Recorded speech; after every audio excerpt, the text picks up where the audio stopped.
جب ہم artificial intelligence کہتے ہیں تو اس کی ڈکشنری یا اس کی کنسیپچول انڈرسٹینڈنگ کی طرف میں جانا نہیں چاہوں گا. وہ آپ سب بہتر جانتے ہیں کہ کمپیوٹرز بھی انسانوں کی طرح انسانی برین کو بیسکلی اس کی تھنکنگ کو، اس کی لاجک کو کاپی کرنے کی کوشش کی گئی ہے. پہلے کمپیوٹرز اے ٹو بی کی طرف جاتے تھے، اب کمپیوٹرز نیورل نیٹ ورک میں فنکشن کرتے ہیں. اے سے زیڈ کی طرف، زیڈ سے بی کی طرف، بی سے سی کی طرف کاؤنٹلیس جو ہے نا وہ کمبینیشنز بنتی ہیں، اور اسی سے پھر مشین لرننگ کی اصطلاح ایجاد ہوئی. مشین لرننگ سے پھر ہم نے ٹولز ڈیولپ کیے. ٹول سے اب ہم اے آئی ایجنٹس کی بات کرتے ہیں جو سوچتے ہیں، ڈیٹا کی انالیسس کرتے ہیں اور بالکل انسانی ذہن کی طرح فیصلہ سازی کرنے لگے ہیں، جو 6 لیول کی ہماری انٹیلیجنس ہے: information, knowledge, understanding, analysis, comprehension, evaluation and synthesis. تو یہ پورا ہیومن برین جس انداز سے نالج کو پروسیس کرتا ہے، کمپیوٹرز بھی انفارمیشن سے لے کر سنتھیسس تک پروسیس کرنے لگے ہیں. جب پروسیس کرنے لگے ہیں تو اس کے پھر چیلنجز بھی ہمارے سامنے موجود ہیں. ان چیلنجز میں سے جو امیجیٹ چیلنجز ہیں، وہ امیجیٹ چیلنجز 4-5 بڑے بڑے چیلنجز ہمارے معاشروں کے سامنے شامل ہیں، اور ہمیں انٹلیکچوئلس کو، علماء کو، انٹیلیجنشیا کو ان چیلنجز کے بارے میں ہمیں سوچنا چاہیے. ان امیجیٹ چیلنجز میں سے سب سے پہلا چیلنج پرائیویسی کا ہے. ہمیں دیکھنا ہوگا کہ اس پرائیویسی کے ایشو کو کیسے ہم ایڈریس کر سکتے ہیں. اس کے لیے ہم اسلامک ایتھکس سے، مسلم لاء سے ہم کیا انسپریشن لے سکتے ہیں کہ ایک انسان کا ذاتی، روحانی، عقلی اور جسمانی سپیس ہوتا ہے، کہیں وہ سپیس تو وائلیٹ نہیں ہو رہا ہے. اچھا، اسی سپیس میں ہماری کلچرل سپیس بھی ہے اور ہماری ریلیجس سپیس بھی ہے. دوسرا ڈائمنشن، ہماری اکنامک سیمیٹری چینج ہو رہی ہے. تو پورا جو اسلامک اکنامک سسٹم ہے، اس اکنامک سسٹم کے اندر جو جاب کریشن کی بات ہوگی کہ بہت سارے ایسے کام جو انسان کرتے تھے، اب کمپیوٹرز ان کاموں کو ریپلیس کرنے لگے ہیں. تیسرا ڈائمنشن جو ہے نا وہ مارکیٹ کے کنٹرول کا ہے، جس کی طرف استاد محترم نے بھی اشارہ کیا کہ ایکسیسو کنزیومرزم نتیجہ ہے الگوریدمز کا، جو ہمارے اندر بے پناہ خواہش، بے پناہ ہمارے اندر جو ہے نا مارکیٹ ڈائنامکس کو جو ہے نا وہ پروموٹ کر رہے ہیں.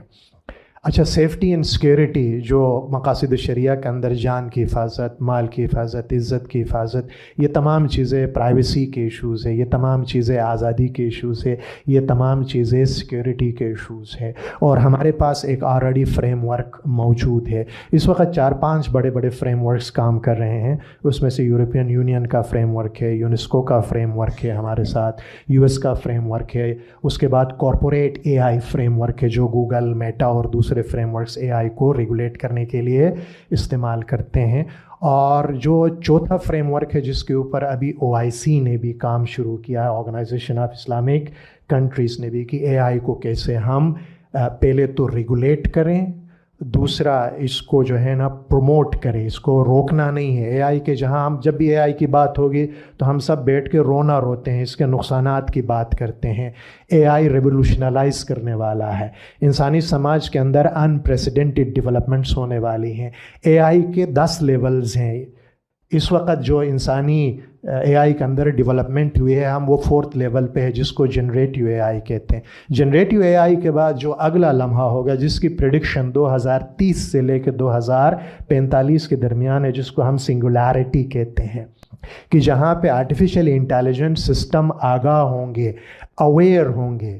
جس طرح ایک انسان کی اویئرنیس کی ایک دنیا ہوتی ہے جس کو ہم اس کا ایگو کہتے ہیں، اسی طرح آرٹیفیشیل انٹیلیجنٹ سسٹم بھی آہستہ آہستہ اس سیلف اویئرنیس کی طرف جا رہے ہیں جس کو ہم سنگولیرٹی کہتے ہیں.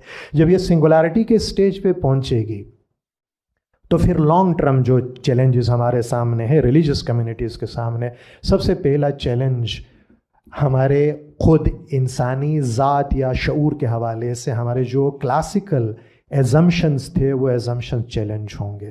اس وقت تو ہم کہتے ہیں کہ جی انٹیلیجنس الگ چیز ہے اور کانشیسنس الگ چیز ہے. سائنس کا تعلق انٹیلیجنس کے ساتھ ہے اور ریلیجن کا تعلق کانشیسنس کے ساتھ ہے. جب آپ کانشیسنس کو آرگینک دنیا سے، ہیومن مائنڈ سے کمپیوٹر کی دنیا کی طرف شفٹ کریں گے تو ہماری اوورال جو آئیڈیا آف ہیومن ہے وہ کیسے چیلنج ہوگا. کہ ہم سب کے لیے سب سے بڑا چیلنج اس وقت یہ ہے کہ 30 سے 40 سالوں کے اندر ہمارے یہ میٹا فزیکل ایزمپشنز بہت جو ہے نا شدت کے ساتھ چینج ہوں گے. چونکہ آرٹیفیشل انٹیلیجنس اور دوسرے ایجادات میں فرق ہے. کچھ لوگ کہتے ہیں کہ جی دیکھیں ٹی وی آیا تھا تو اس کے بارے میں بھی لوگ کہتے تھے, کمپیوٹر آیا تھا تو بھی. دیکھیں ٹی وی, کمپیوٹر, آگ, ویل اور آرٹیفیشل انٹیلیجنس میں بہت زیادہ فرق ہے. آرٹیفیشل انٹیلیجنس میرے اور آپ کی طرح سوچ سکتا ہے, ٹیلی ویژن میرے اور آپ کی طرح ریزننگ نہیں کر سکتا تھا, اور اس کی سیلف اویئرنیس نہیں تھی.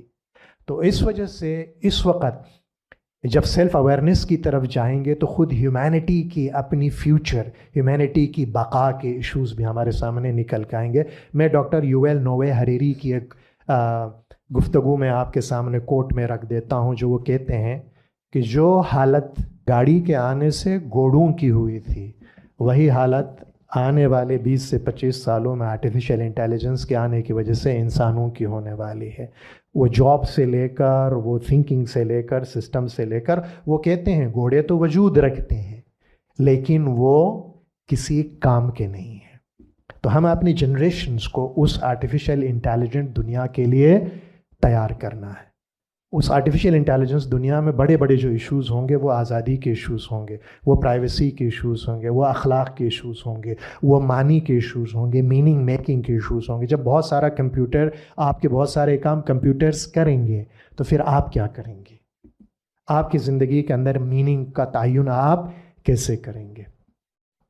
عقل کو تابع فرمان نظر کر نہ سکا, ڈھونڈنے والا ستاروں کی گزرگاہوں کا اپنی افکار کی دنیا میں سفر کر نہ سکا. اپنی حکمت کے خم و پیچ میں الجھا ایسے آج تک فیصلہ نفع و ضرر کر نہ سکا. جس نے سورج کی شعاؤں کو گرفتار کیا, زندگی کی شب تاریک سحر کر نہ سکا. یہ آرٹیفیشل انٹیلیجنس ایک ایسا جو ہے نا میریکل ہے, عقل کا معجزہ ہے کہ اس کو اگر اخلاقی حدود کے اندر, روحانی فریم ورکس کے اندر, روحانی پیراڈائمز کے اندر اس کو ہم ڈیولپ نہیں کریں گے. اور جو آرٹیفیشل انٹیلیجنس سسٹم, یاد رکھیے, فیڈ کرتا ہے ڈیٹا سسٹمز کے اوپر. جو ڈیٹا آپ ان پٹس دے رہے ہیں انسانوں کی طرح, وہ آرٹیفیشل سسٹمز اسی ڈیٹا کے اندر, اسی ڈیٹا کے اوپر فیڈ ہو رہے ہیں. اس وقت ہم اس سسٹم کو کیا فیڈ کر رہے ہیں؟ پڑھ لیے میں نے علوم شرق و غرب, پھر بھی کیوں باقی ہے روح میں درد و کرب. دست رومی پھر جواب دیتے, دست ہر نا اہل بیمارت کنت, سوی مادر آ کی تیمارت کنت. یہ جو سوشل میڈیا سے لے کر جو نالج جنریشن ہو رہی ہے, ایک جگہ جو ہم نے خالی چھوڑی ہوئی ہے وہ پبلک ڈسکورس کی جگہ ہے, وہ سوشل میڈیا کی جگہ ہے. اب ہمیں پروفیسرز کو, انٹلیکچوئلس کو آ کے پبلک کی لینگویج میں بات کرنی ہوگی, چونکہ یہی لینگویج, یہی ڈسکورس آگے جا کے آپ کے وائڈر لرننگ سسٹمز کا حصہ ہوں گے. اور وہ پھر آپ کا جو کل کے آنے والی جو آرٹیفیشل انٹیلیجنٹ سسٹم, جس کے اندر ایک آگاہی کی بڑی دنیا ہوگی, جس کی کمپیوٹنگ کیپیسٹی دنیا کے 7 ارب انسانوں سے لاکھوں گنا زیادہ ہوگی, ان سسٹمز کے ساتھ کیسے ہم اپنی کلاسیکل تھیولوجی کو, اپنے آئیڈیا آف ہیومن کو, کیسے اس دنیا کے اندر ہم اپنے ینگر جنریشن کے ساتھ کمیونیکیٹ کر پائیں گے. یہ چند ایشوز جو ہے نا مجھے نظر آ رہے ہیں.